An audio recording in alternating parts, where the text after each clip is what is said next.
Alright, so welcome back everybody. So for this video I'm going to show you guys how to play Juicy Fruits. Now in Juicy Fruits we are living on an island paradise and we make a living by selling delicious fruit. And we do that by supplying ships with various orders of fruit, and we get victory points for that. That's one of the ways we'll score victory points in this game. So let me show you guys how to play Juicy Fruits.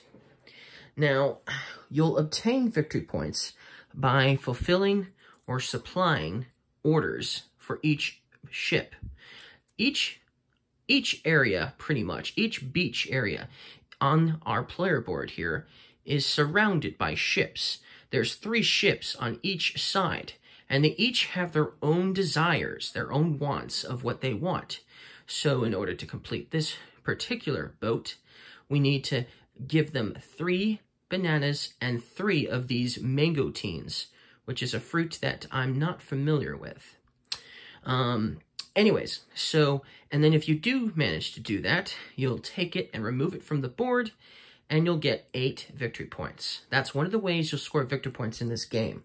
Another way you'll score victory points in this game is by collecting these business tiles up here, which will still cost various fruits to obtain, and then you can get victory points from some of these, will give you victory points.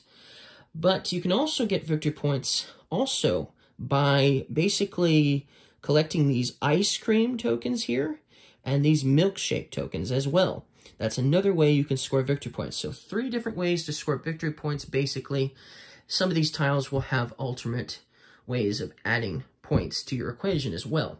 And that's also kind of how the end of the game works. If in a 2-player game, you'll put this marker here on 7, and when an entire supply of ice cream, so if this is all gone, or this is all gone, or this is all gone, or this is all gone, or this is gone, or these milkshakes are gone, it's going to go down 1 time each time these are depleted from a location. Another way this will go down will be when you take one of these business tiles and remove it from this board here. So it could go down pretty fast for each tile of these that are taken, or when an entire supply of a certain type of ice cream or milkshake is gone, it could go down as well. That's the 2 ways that you'll trigger the end of the game. And when that token reaches this X, then the game is pretty much over. You'll just complete the round, so that way everyone gets a fair amount of turns. But yeah, then the game is over. So, what do these tokens up here do, these business tokens, if you were to acquire some of these? Well, first of all, let's zoom in at that location.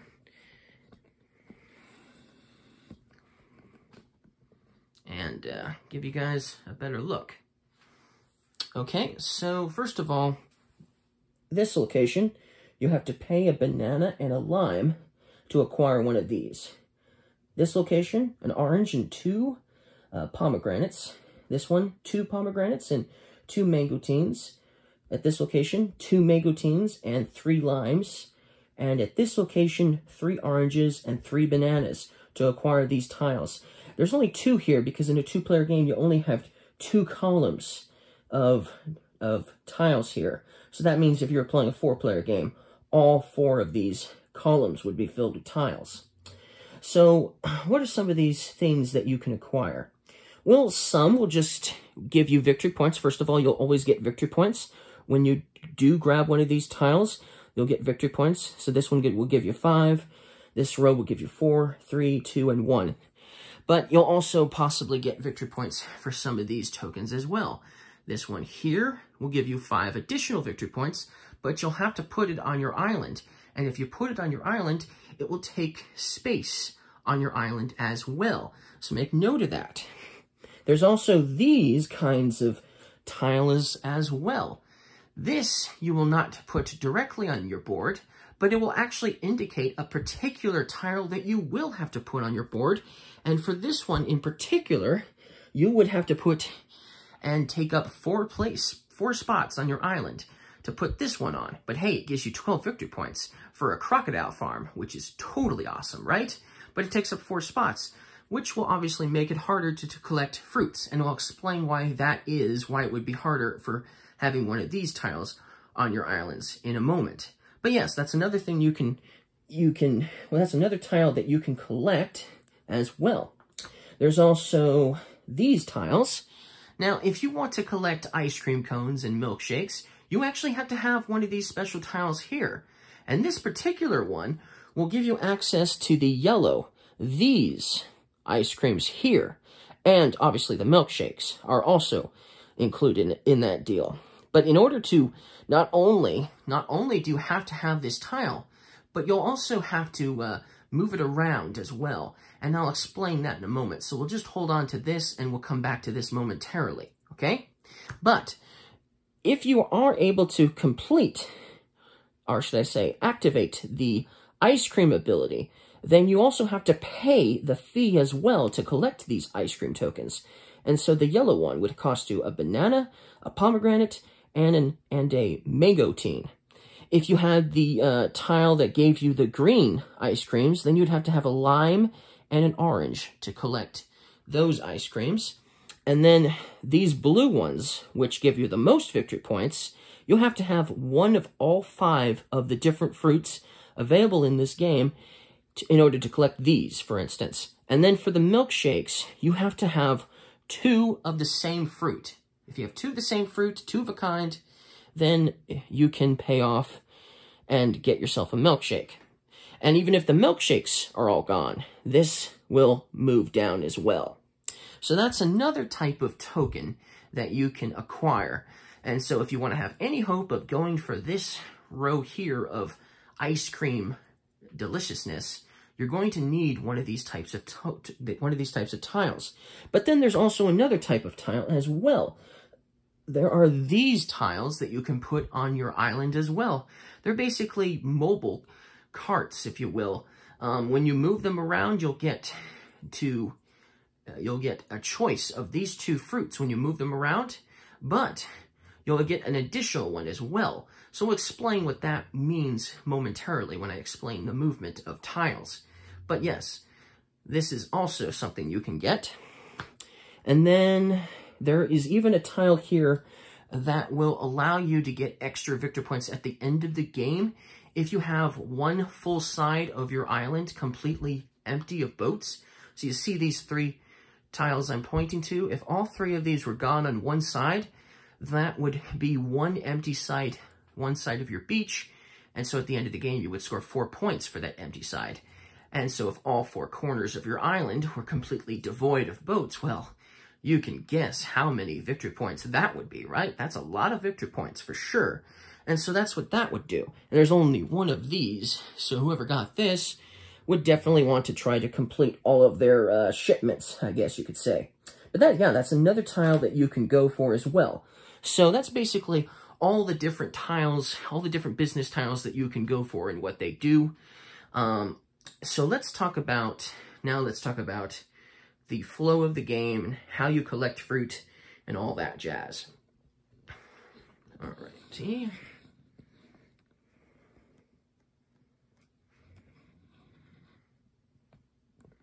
Okay, so here's our island, okay? And if you're the first player, you'll flip over the this postcard. Everyone gets a postcard that indicates a particular color of tiles. And so these are, for instance, these are blue. And the reason why they're blue is you'll shuffle these and mix them up, and you'll put them on the board like this in a random position. So they're not going to always be in the same position each game. And obviously, player 2, his tiles are in different spots as well. But this indicates that if you flip this over, it means that you are the first player if you decide to flip this over. So everyone else will keep their postcard like this because they won't be first player. But first player will be first player for the entire game. That's the rules. Anyways, so that's what that does. Now, in order to get these ships onto your board here, you'll notice these tiny little dots. They're kind of orange. They're all buoys. And so on these locations where the orange buoys are, you'll notice on this side of the tile, which is the other side, the boat is green. And then the one area, and then of course in the areas where there are no buoys, you'll notice that the boats on the other side are orange. So you'll actually put the orange buoys on the locations that don't have the buoys, and the green ones on the orange buoys. Okay? But anyways, it doesn't really matter in the end, because you want a combination, 6 easier tiles and 6 harder tiles, a random combination of 6 random easy tiles or boats to complete, and harder boats to complete. So obviously, green is the easiest to fulfill, because this one only requires a lime and an orange. But on the other hand, this orange boat here, on the other side, it requires 3 bananas and 3 mangoteens. So, or mangoteens. So that's why that is. Now, the way you do it randomly is you actually have 2 little bags here, and you just put the orange ships in one bag and the green ships in the other bag, and you randomly draw them from the bags, okay? And then each player is going to take from both of these bags, because they both, you know, have ships that they're going to need. So that's how that's going to work for the setup. So why don't we get started by showing you guys the flow of the game. So the first thing you do is you can move one of these fruit tiles into a direction you want. So let's say I wanted to complete, let's say that I wanted to complete this one here. This boat here requires a lime and an orange. Let's say I wanted to complete that. My first turn might simply just be to move this down 1, okay? So I'll move it down 1, which will then allow me to collect an orange. And so let me get an orange, okay? That would be my turn. Now, if I could fulfill an order, that would be something else I could do on my turn, but I can't do that. So then my turn is over. I also can't fulfill any of these orders up here either, which would get me these business tiles. So I can't do that because I only have 1 fruit anyway. So then player 2 over here would go, and let's see here. They need a banana and an orange to complete this one here. So maybe they would move the banana down 1, and then they would collect a banana. So let me get a banana for player 2. Okay, now they've got a banana. Okay, and then it would be my turn this time. So maybe on my turn, I would want to then slide this lime here down 2 spaces, which would now actually allow me to collect 2 of these limes. So now I've got some fruit here. So then I have now 2 limes and an orange. I could then, on the same turn, but only fulfill 1 order. So if you had tons of fruit, you couldn't fulfill 2 boats. You can only fill 1 boat per turn.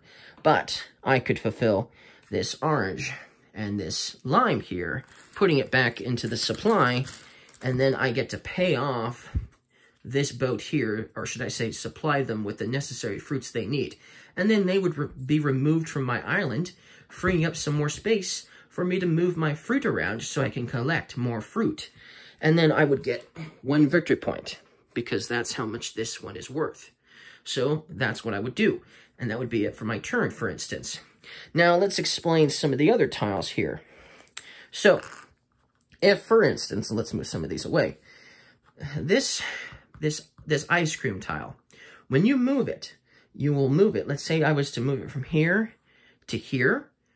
I could fulfill, or should I say, get 2 ice cream cones, or an ice cream cone and a milkshake, because I moved it 2 times.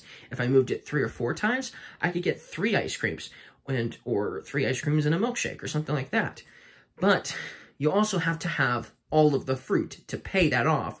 And so the chances of you being able to do that all the time are slim to none.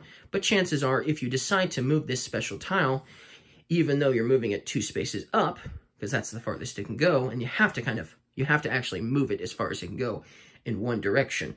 So you can't just simply go up 1. You'd have to go up all the way and then stop at the next tile, if there was a tile there, which there is.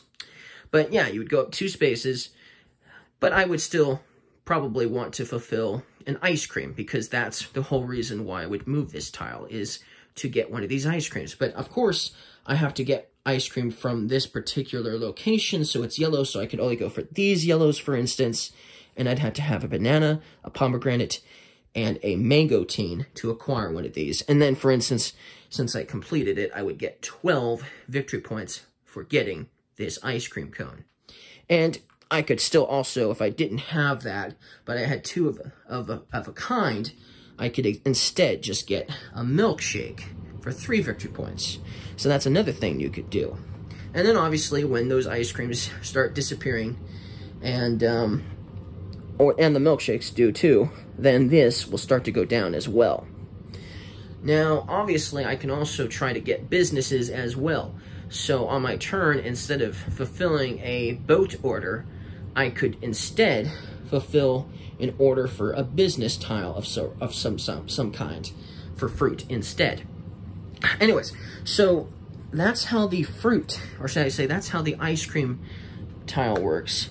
If you have this kind of a tile, then if you were to move this one, let's say, up 2 spaces, you could choose to either get 3 oranges or 3 pomegranates. And the reason why it's 3 and not 2, because I moved it up 2 spaces, is it's always going to be plus 1 more fruit of the kind that you choose. So I would get 1 and 2 normally if it was one of these other ones, but since this is a special tile, I'm getting 3 each time, but it has to be 3 of the same fruit, and I have to, of course, get to pick between the 2 for this particular tile, which is oranges and pomegranates. So that's what these tiles do. But basically, that's everything you need to know in order to play Juicy Fruits. You move tiles around, you collect fruit, you fulfill orders for your boats, you get rid of the boats, and then you have more space to collect even more fruits even faster. And then don't forget, you try to get these business tiles as well to give you more victory points. And obviously ice cream, if there is any of those available. And obviously bigger tiles, maybe even 2. Maybe you do want that crocodile farm. I know I do. So, you know, lots of different choices up there that you can try to go for. And of course, everything is fruit cost. So boats, it's a fruit cost. Business tiles, it's a fruit cost. Ice cream and milkshakes, it's a fruit cost. That's how this game works. And then the player who has the most victory points wins the game. Now, there is a variant, the Juice Factory variant that you can play with. I'm not going to talk about how you play with that, but there's that as well that kind of adds something else to the game. And then there's a solo variant, which is also fairly different from this game as well. I won't explain how to play the solo variant in this video either, but there are those as well that I just thought I'd mention. So, if you guys liked my video, don't forget to leave me a like if you liked how I taught you guys how to play this game, and I hope to see you guys again soon. Thank you for watching. Bye.